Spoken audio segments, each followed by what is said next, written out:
got a chance to take it out with Kevin from Disciple. Man, it's so cool to get a chance to meet you and hang out with you. You just got done playing an amazing show. You got to play out some new stuff from the album. Really looking forward to that. So speaking about the album, you guys just did an amazing Kickstarter.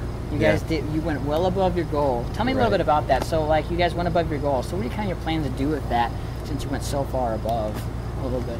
Yeah, I mean, not much is going to change. We just talked about the budget of where all that's going to go, and we're hoping that we would have a little bit left over to pay off some credit card bills, but it doesn't look like it's going to be that way. But a lot of people don't realize how much goes into manufacturing of the CDs and the vinyls and the T-shirts and the radio promotion and the new website and the album cover. The videos. We're gonna make a video. We were hoping to make a couple, but then looking at the budget, we probably only have enough money to make one. But it's very successful. We didn't think we would even get a third of that, and our fan base we're humbled by them. It's such an amazing fan base that we've been blessed with, and yeah, like I said, I didn't think we'd get even a third of that, and they went out of their way. So not much. We were going to try to do those things anyway, but the Kickstarter was really successful. Yeah, so thankful for it. That's incredible. You know, I was really blown away just how amazing that is. Right. You know, the Kickstarter really made a difference in bands who are stepping away from the labels a little bit and trying the unsigned thing. How is that working out for you guys? The unsigned for you guys, and then plus with that, how is that affecting this new album that we've got coming out here a little bit? What effect did that have on there as well? Just the being independent part, it hasn't had it. Not much has changed. I mean, really, the only thing that's different is that we don't have to get an approval from a record label for what songs we're going to put on the album, what the songs are going to sound like, and what the lyrics of the song are going to be. So it gives us a lot of freedom to make our own decisions on what kind of band we want to be, which we haven't had in a while. And you know, we're very thankful. I don't have one single bad word to say about the record label that we were on.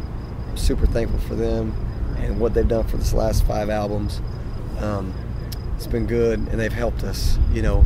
But with that being said, I'm also really excited about getting to say what we want to say, and not that they were hindering us from that, but you know, there is that element of having to get their approval, and you know, just going ahead and saying, hey, this is what we want to say, and I don't, you know, need somebody's approval to say it. It feels pretty good. You get to create your own. It is you guys. This is us. All free. If somebody hates it, it's our fault.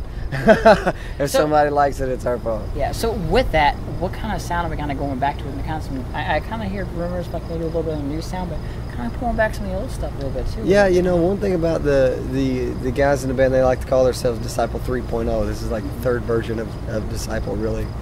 And one of the things I really love about these new guys is they really have a healthy respect for where we've been and what we've done in the past, and are big fans of the old Disciple songs, and you could tell that in the writing of the new album, that you know that they would like hint to some old Disciple songs and some riffs that they were writing, but at the same time, you know, they have their own writing style, and it's so good. I mean, one of the guys used to be a lead singer of a band, and so he was the main songwriter for his band. And so when you get another, you know, main songwriter in a band, it's very helpful.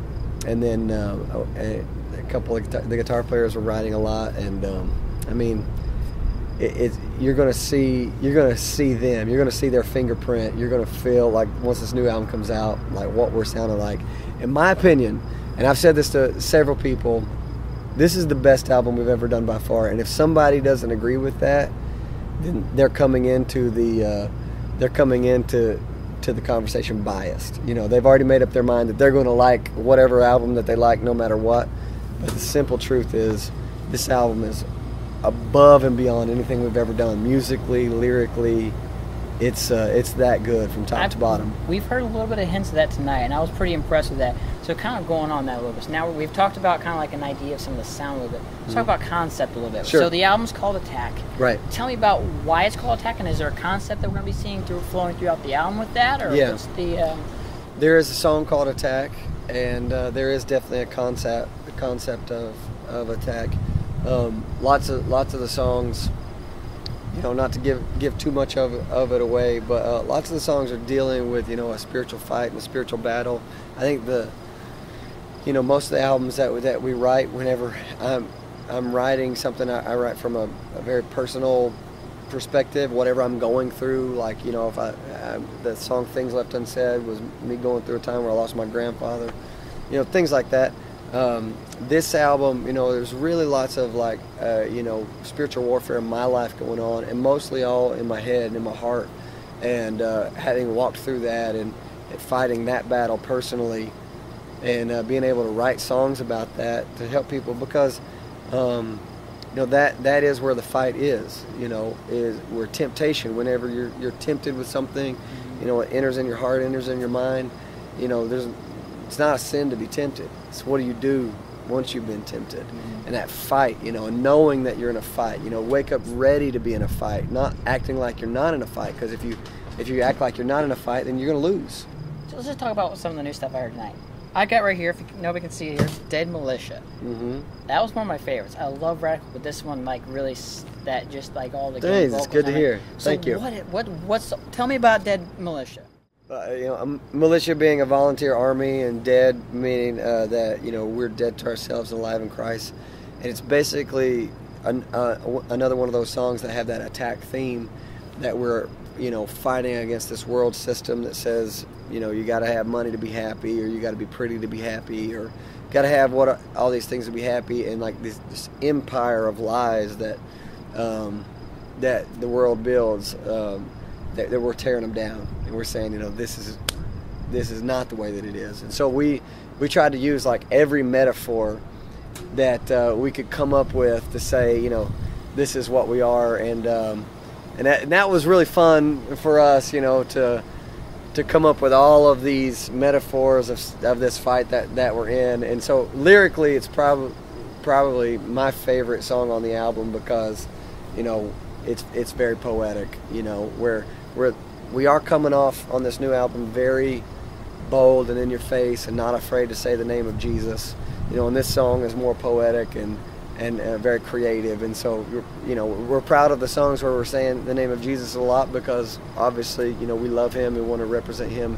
We're also proud of these songs like this because we feel like it's, it shows our artistic side and lyrical creativity, and that's, so we're covering, the wide spectrum there. Okay. I don't know, figured out is the right way to say it, but just, we got one life. That's it. I don't get today back. And, I have no problem saying what TV shows I like. Have no problem telling you what football team I like. Have no problem telling you that my favorite color is blue. I have no problem saying all these other things. And other people, they don't have a problem telling you who they voted for, or what political party they're a part of, or what their lifestyle is, or whether they like guys or they like girls. Nobody has a problem telling you all these things, and I don't want to live my life not being silent about the fact that Jesus is the Son of God, and that he is crazy in love with all of us, and that our sin separates us from God, but that Jesus died on a cross so that we could be reconciled to God and maybe brought back together. And as a matter of fact, the very reason that we exist is to have a relationship with God, that our spirit cries out for it, just the same way our body cries out for food. Our spirit is longing for that relationship with God.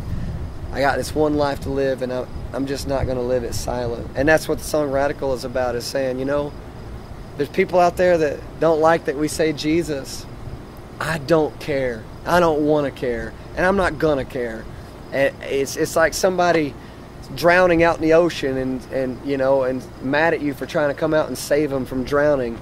I don't care if they're mad at me for saving them from drowning. I'm diving into the ocean, and I'm going to go try to get them with everything that I got, whether they like it or not. If some strange thing will occur, like something comes down and then life as we know is done, but this is our last opportunity to get something out, what is the most important thing you could possibly say to anybody out there, coming straight from your heart? Yeah. I think I've kind of already said it, that the reason that we live and the purpose of why we are here, why we exist, why we woke up this morning, is to have this, relationship with God as our Father, I talked a little bit about it tonight, that, you know, my daughters, they didn't wake up and one day and just decide to speak English. You know, they didn't just like take an English course or whatever. It's like, no, they learned it from having a relationship with me. That's why they sound like me and have an accent like I do. And I think that's why God calls himself Father so much and adopts us into his family and calls us his children, is because we don't just decide to be Christians. You know, we walk in this family relationship with God, where when we're walking with him, we learn how to walk like him and talk like him and love the things that he loves and hate the things that he hates, and kind of lay ourselves down daily to become more like him. And that meaning our very purpose, our very existence, the reason why we're here, the reason why we're breathing, the reason that we woke up this morning is to have this relationship with God, to discover essence of what it means to truly be alive. You know, because in every other search, in every other journey, in every other pursuit, we're always searching for that. That's what we're looking for. You find somebody who's, you know, trying drugs and searching after that high. That's what they're looking for. They're looking for that purpose. You find somebody who keeps changing the clothes that they're wearing to try to find some style, and all of a sudden they look this way, and then like a year later they look different, and they're, you know, wearing a certain style of clothes. What are they doing? They're trying to find this thing that makes them happy, that, you know, says, this is who I am, this is, you know, whatever. You know, somebody who's listening to certain style of music, or going for this job, or studying hard in college to become this thing, this idea, this dream that they said that I'm going to be this thing, because once I'm going to be this thing, that's what's going to make me happy. That's going to be my life, and that's going to be the fulfillment. We all have these ideas about this one thing, but the one thing that actually delivers what we're looking for, the one thing, because you get that job, and or you get that marriage, or you get that money, or you get whatever it is you're searching for, the high, you know, all the drugs in the world, you finally get it, and it's always, is this all there is? Tom Brady asked, you know, he won 2 Super Bowls, and they said, hey, well, how do you feel about it? And his exact words were, man, I got to ask the question, is this all there is? You know, you're talking about a guy married to a supermodel, winning 2 Super Bowls, and he's asking the question, is this all there is? Why? Because everything in the world will leave you asking the question, is this all there is? Except a relationship with God. Because that's why we're here. That's what our spirit wants and hungers for. And if we're wiped off the face of the planet right now, and it's the last thing I could say, I say that's the essence of the Bible. Even the Apostle Paul said in 2 Corinthians chapter 5, he said, the ministry that we're going to tell everybody is this message of reconciliation. Reconciliation is a fancy word that means to take 2 things that are separated and bring them back together. And this is why we're here. This right here is why we are alive. This is why we breathe today, is to take the 2 things separated, us and God, and be together. That's it.